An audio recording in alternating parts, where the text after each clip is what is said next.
To comment during the Frankly Speaking show, you first need to open the video that is being streamed live. Look for the chat box on the side or bottom of the video player. This is where you can type your message. Click inside the chat box and use your keyboard to type out what you want to say. You can type words, use emojis, or even ask questions. Once you've typed your message, press the Enter key on your keyboard or click the Send button. Your comment will then appear in the chat for everyone watching the live stream to see. If you want to send another comment, just type it in the chat box again and press Enter or Send. Your new comment will show up below your previous one.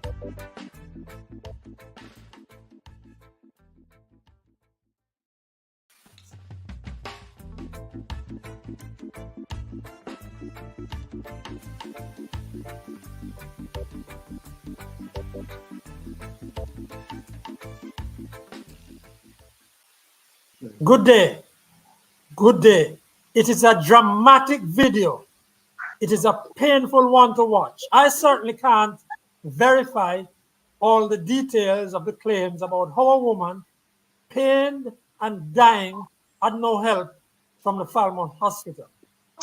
But we cannot ignore it. After all, we have heard other almost scandalous cases of neglect, lack of empathy, and harshness in the treatment of people in the hospitals in this country. No beds, no medication from the pharmacies.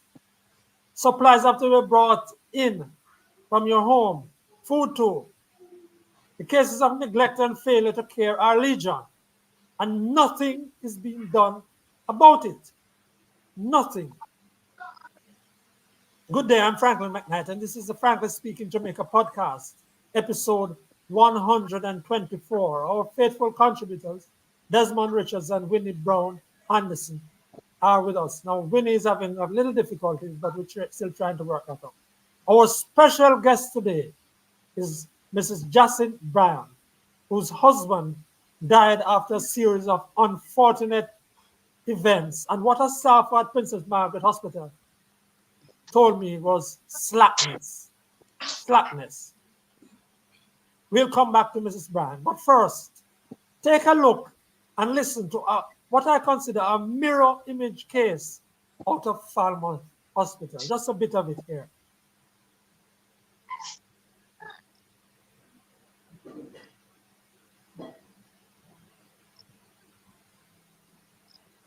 You're not hearing her. Are you hearing her? Wow, you're not hearing her. All right, we're trying to give you.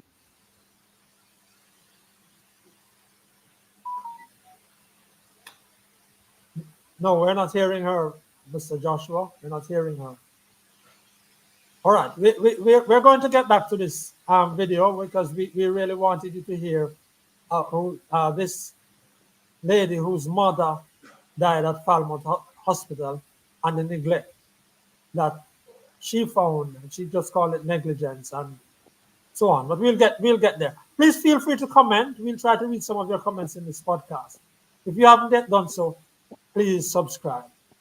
Now, and share this podcast. Some of you will recall that we highlighted the, let's call it for the moment, the unnecessary death of Councillor Rohan Bryan, also known as Washi, of the St. Thomas Municipal Corporation. We highlighted that in our episode 119 on May 19 this year. We heard the details of what happened. The most staggering part to me, frankly speaking, being that he had to leave on his own in a private vehicle from his hospital bed in Princess Margaret Hospital and go to Kingston for a diagnostic test.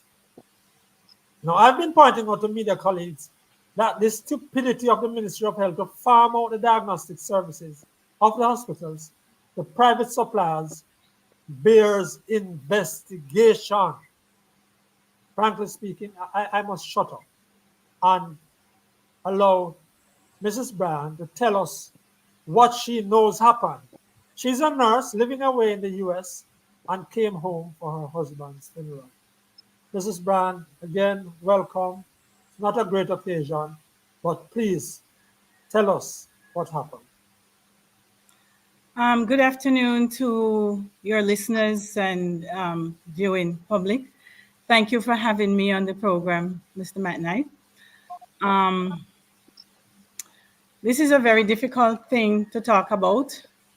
I'm going to try my best to get through it without breaking down. My husband was admitted to the Princess Margaret Hospital on the evening of April 28th. He had passed out at home and came to, called some friends, and they took him to the hospital. He was admitted, and I think they did an X-ray on Monday because when he fell at home, he had a cut over the eye.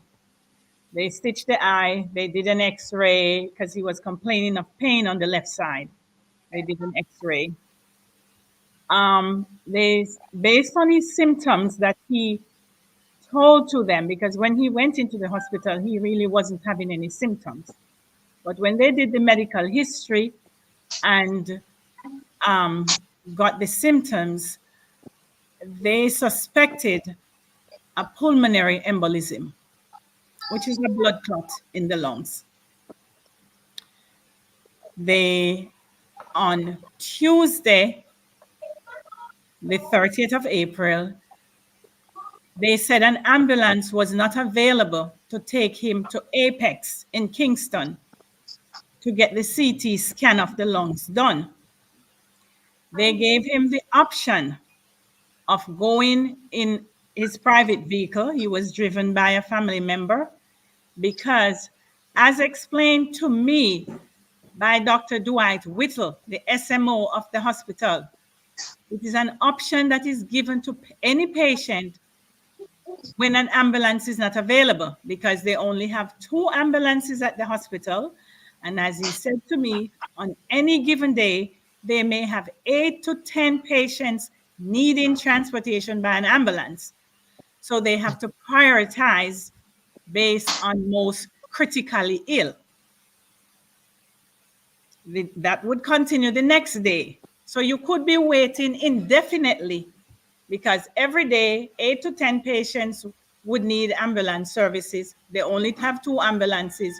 So if you don't make it the first day, the second day you still might not make it. So it could be an indefinite wait. So they give patients the option to take their private vehicle or get to the center in some other means other than an ambulance. My husband went. He was taken by a family member. He went to Apex in Kingston. He had the scan done.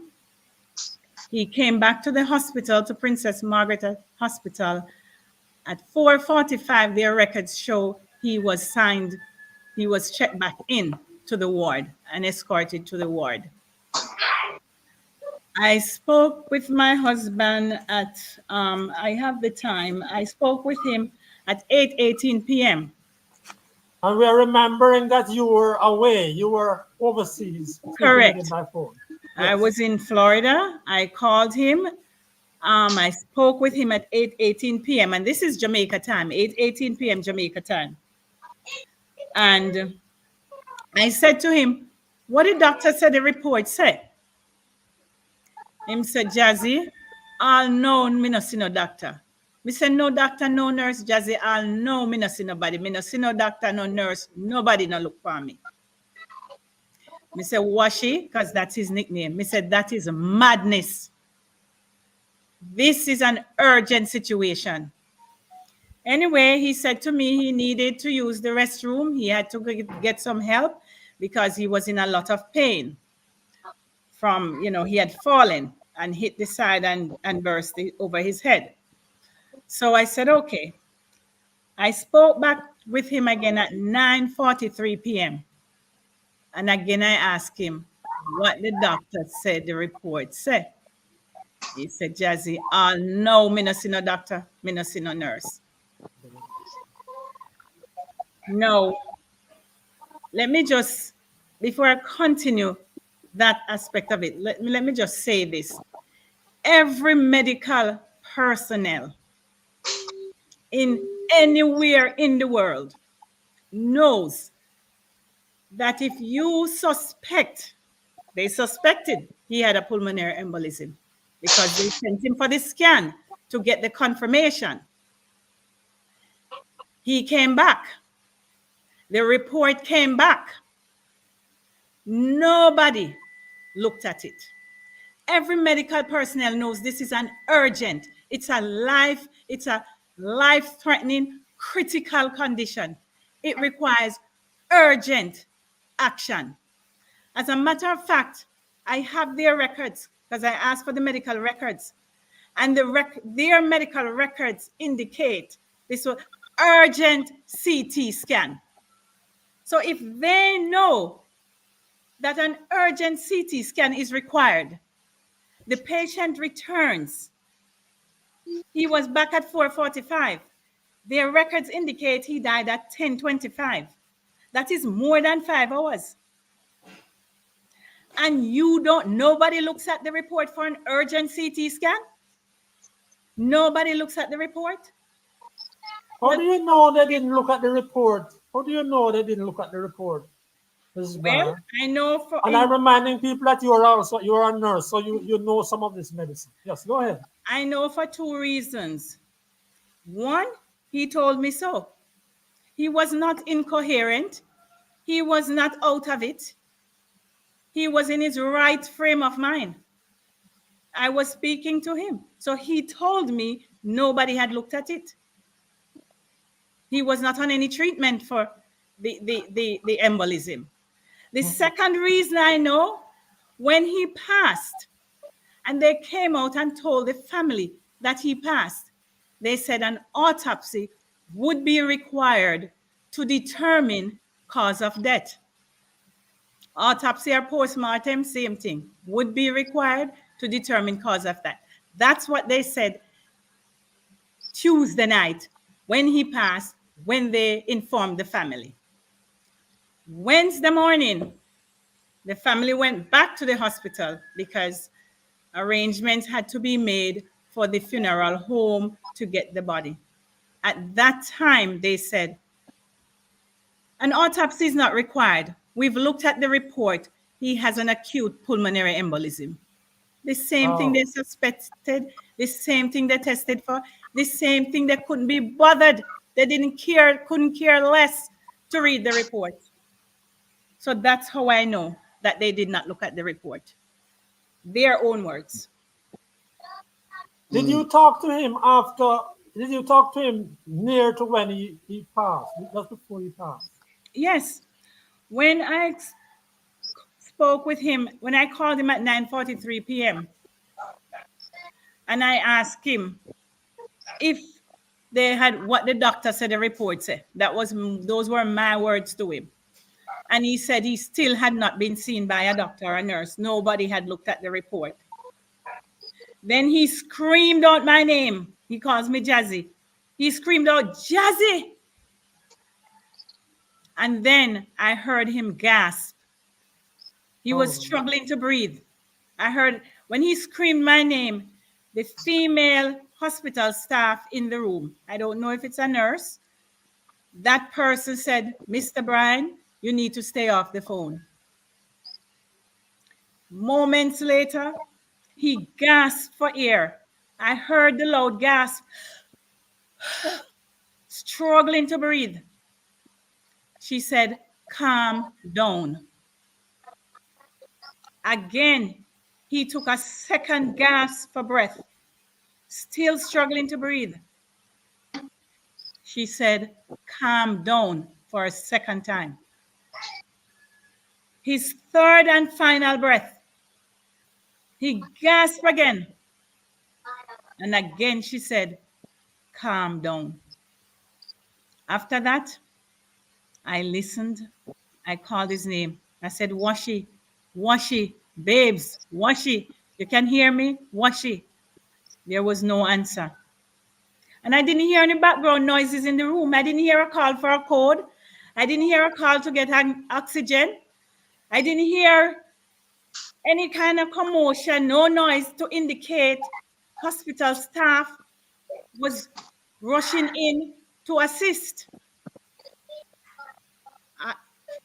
Frankly, Mr. Franklin, I don't think they cared enough to even realize the man had died. Mm-hmm. Wow. You can't send a patient to get a scan for a life-threatening condition and the report is available and you don't look at it. I don't know where the doctor was, but there has to be a nurse and a charge nurse. And the time when he came back, I would think the same nurse was on duty when he left, and she would know that he had gone for a scan for a critical condition, a life-threatening condition. At some point, I guess there was a change of shift. I don't know, maybe around 9 o'clock or so. But even when a change in shift, you give records to the nurse who's changing, reports to the nurse who's coming on duty. Patient, Mr. Brown in bed 1, this is his condition. This is what has transpired today. Mr. Joe in bed 2, you give a report so that everybody is on the same page and knows what is happening with each patient. Mrs. Bryan, how do you feel now, weeks of it gone? I know that there have been demonstrations in Princess Margaret and so on. It's a sad, heart-wrenching story that you tell them. It really is. But how do you feel now about the system and your husband's passing? I see many problems. The first and the most important one is the empathy and the attitude of the staff. These people are cold and callous. They're uncaring. I don't know if it's the work conditions, because I just heard a news broadcast where Mr. Errol Green with Sarah said the Princess Margaret Hospital is seriously short-staffed with nurses. So I don't know if it's because of their working conditions. They might be doing double shifts and it takes a toll. Maybe that's why they're uncaring. That is one of the issues, and that is a very big issue that I see. The second issue is there doesn't seem to be correct protocols and policies in the hospital. As a matter of fact, I asked Dr. Whittle about that. I said, there is an urgent situation here, because this patient is suffering from a life-threatening condition, and you send the patient for a scan because you suspect this. There has to be some urgency in reading the report when it becomes available. He said, I asked him specifically, what is the time frame for such a report to be read? He said they didn't have a time frame because it's based on what the doctor was doing. If the doctor was busy in ER, that is not acceptable. Wow. Now I know you work in a country where there are many more resources, but how do you I'm struggling for trying to understand. How do you, when you look at this system, Mrs. Bryan, and you're a nurse, you've been in, how long have you been in nursing now, Mrs. Bryan? Mrs. Bryan? I'm sorry. How long have you been in nursing now? I've been in nursing since 2012, but I've always been in the healthcare industry. Okay. Have you heard of another case like this? Have you? Only I've not heard of anything exactly like this, but I've heard of a lot of similar stories in Jamaica, because there's no accountability. This doesn't happen abroad because your feet is held to the fire. You cannot disregard people's lives. A number of years ago, I visited a patient at the Princess Margaret Hospital, a man who had gotten a mild stroke, and all the symptoms, the signs and symptoms of the stroke were there. He had been there for over 6 hours already when I visited him, and he had not gotten any type of intervention, absolutely nothing. And when he called the nurse, because I was shocked, I was mind boggled. And when he called the nurse and I said to her, she said she's waiting for the results of a scan. I said, how long is that going to take? Because everybody knows if you have a stroke, it's imminent for a second and possibly a third. I asked her, how long is the result going to take? She disdainfully said to me, I don't know. When it comes, it comes. Oh my God. Oh no my empathy, God. No interest in trying to save the patient. No, Desmond, I know you want to talk. You go ahead, Desmond. I am knocked over. Go ahead, Desmond. Well, the only reason why we hear about Councillor Brian is because he's a councillor. The fact of the matter is that public services in Jamaica is atrocious. And this is something that has been going on for years. The public facilities, there are shortage of both equipment and personnel in every public hospitals in Jamaica. And sir, the situation is that people are dying. People are dying because of inadequate medical attention in Jamaica. This is part of the reality, right? And I heard that the minister announced that he has ordered some investigation into that matter at the hospital where the councillor died. Well, that is not a bad idea, but I can tell you that we won't hear much get about any that. results. You We won't won't hear much of it. We won't see any action. You won't get any action out of this situation. No action. And Franklin, one of the factors that we are facing with that when it comes on to public services in Jamaica, it is just atrocious. Whether it is public services, whether it is water, wherever it is, services, public services to the people, very, very poor. Very, very poor and terrible. Well, Desmond, I don't know when we're going to do anything about it, but people must know and people must care. Because sometimes people get a sense that, well, I'm not going to go to Princess Margaret or I'm not going to go to Falmouth. But guess what happened? Even in your movement, most people can't choose their hospital where they go to end up. You could be on the road and anything happen to you. Most people can't choose. But Joshua has put together back our little situation in Falmouth, and I really wanted just to hear a little piece of this from this lady. And the situation there is that same thing that we are being told by Mrs. Bryan, lack of empathy, bad treatment.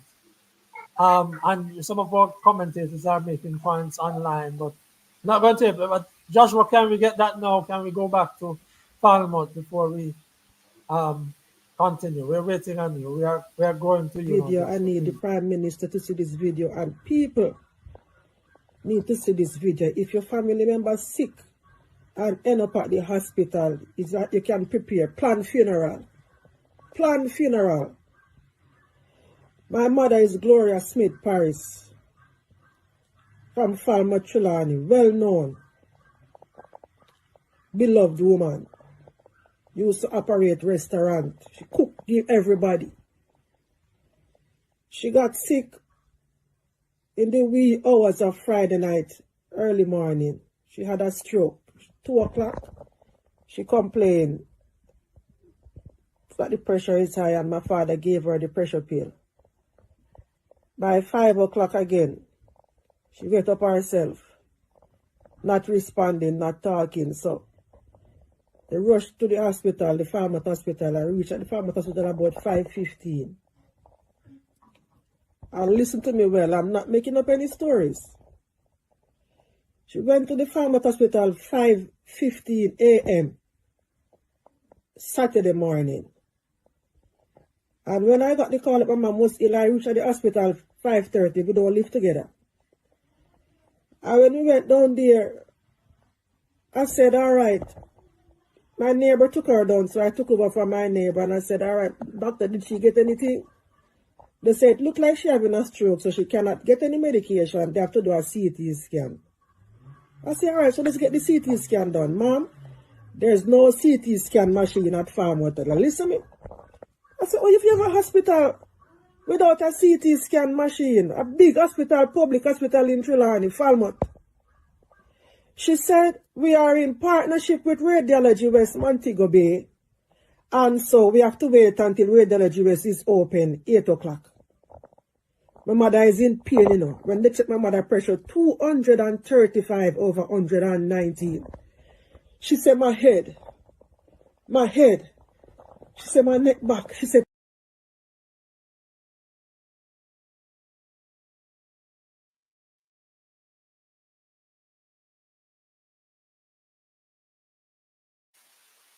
I don't know what happened, but I think we have lost her there. Look, it's a sad story. The video has gone viral. I'm watching my mother suffer and I say, I can't do anything. 8 o'clock, I said, Dr. Wilkins. I said, listen, it's 8 o'clock now. The family is ready. They said, we have to pay for it. I said, money ready, let's go. Mom, you have to wait. I said, but Jesus. I said, what do you mean I have to wait? You say the place open 8 o'clock. We're trying to call the place. I said, call the hospital. Mom, I cannot call yet because as you can see, I'm the only one working in emergency ward. I said, that's not my business. My mother is suffering. I said, this is an emergency. You tell me to wait. I'm here from 5:30. She crying for her head. She waiting up herself. Oh God, my heart. You think it's easy to watch my mother suffer? Eh? We call Radiology West. We can't get them. My sister that came from Montego Bay to Falmouth had to drive back to Montego Bay to find Radiology West at Fairview. We had to get a number, give the hospital to call. Right? So we get the number. We pay the money. We send them the receipt and say, see the $25,000 a year, it's paid. Get my mother going so she can get the CT scan so we can start treating her. She's suffering. People, Jamaica. When we pay the bill and get the receipt, we say, all right, doctor, can we go now? Miss, you have to wait. I say, but what this for me do? What you mean to? I say, I'm not going to watch my mother suffer and die. When you say we have to pay for it, we pay. Wait, it not finish yet. If the video shaking, my hand is trembling, I'm weak. You understand me? My brother, Okay. Thank you. Thank you, Joshua. Our time is going. And Mrs. Bryan, we have Mrs. Justin Bryan here. Mrs. Bryan, just a quick last word from you before we wrap up. Your quick last word. And we thank you for sharing your time with us and your sentiments. Go ahead, Mrs. Bryan. She's not hearing me. Oh my goodness. I want to thank you all for sharing with us. And we had a few glitches. I want to thank Winnie who stood down just so that we could make sure that we got the technicals right. Thank you all. Thank you, Desmond. Mary was with us this week. But we thank Mrs. Justin Bryan for sharing with us what happened and their sentiments and their professional opinion. Thank you very much. On behalf of Joshua Black Media Services, I'm Franklin McKnight, wishing you a great time and until next time. And I'm sorry we couldn't take the comments this week.